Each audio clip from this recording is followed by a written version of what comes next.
Mapagpalang araw po mga kapatid. Welcome sa ating short Bible reflection. Today, samahan ninyo ako sa Deuteronomy chapter 2, isang chapter tungkol sa journey ng Israel, sa waiting, obedience, at sa tamang timing ng Diyos. Minsan, parang paulit-ulit lang ang journey natin. Pero tandaan natin, kahit ang Diyos ay nagpapahintay, hindi ibig sabihin na pinabayaan niya tayo. Sa Deuteronomy chapter 2, sinabi ng Diyos sa Israel na matagal na silang naglalakad sa paligid ng Mount Shire at dumating na ang panahon para sila ay bumaling at magpatuloy sa kanilang paglalakbay. Napakaganda nito. May mga season sa buhay na kailangan nating maghintay. Pero may panahon din na sasabihin ng Diyos, enough. It's time to move forward. Hindi lahat ng delay ay denial. Hindi lahat ng waiting ay rejection. Minsan, ang waiting season ay preparation. At kapag dumating ang timing ng Diyos, kailangan nating maging handang sumunod. We have 3 biblical truths. 1. God is with you even in the waiting. Hindi nasayang ang mga taon ng Israel. Kasama pa rin nila ang Diyos habang sila ay naglalakbay. 2. God knows when it is time to move forward. May tamang timing ang Diyos. Hindi natin kailangang pilitin ang mga bagay bago dumating ang panahon niya. 3. Obedience means trusting God's direction. Hindi lahat ng lugar ay para sa atin. May mga boundaries at directions na ibinibigay ng Diyos. Ang responsibility natin ay sumunod. Alamin natin na ang Diyos ay faithful sa bawat season, waiting man o moving season.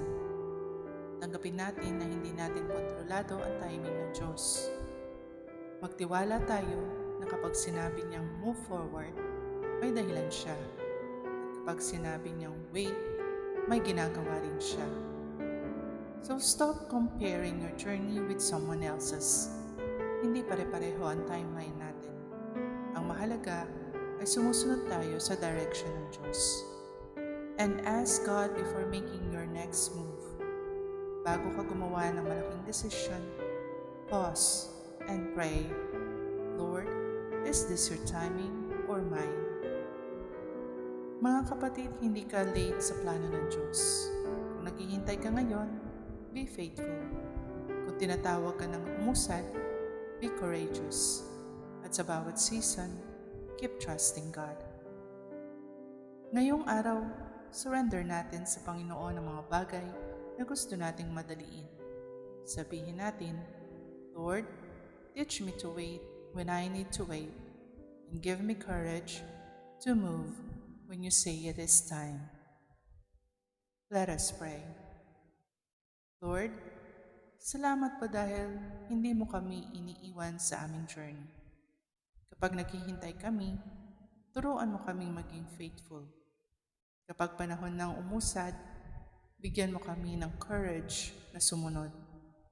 Tulungan mo kaming huwag mauna sa iyong timing at huwag ding matakot kapag tinatawag mo kaming magpatuloy. We surrender our plans, our timing, and our future to you. In Jesus' name, Amen. Maraming salamat po sa pagsama sa ating Bible reflection. Remember, your journey may look slow, but God is never late. Keep walking. Keep trusting. Keep obeying. Hindi lahat ng paghihintay ay pagkaantala at hindi lahat ng pag-usad ay pagmamadali.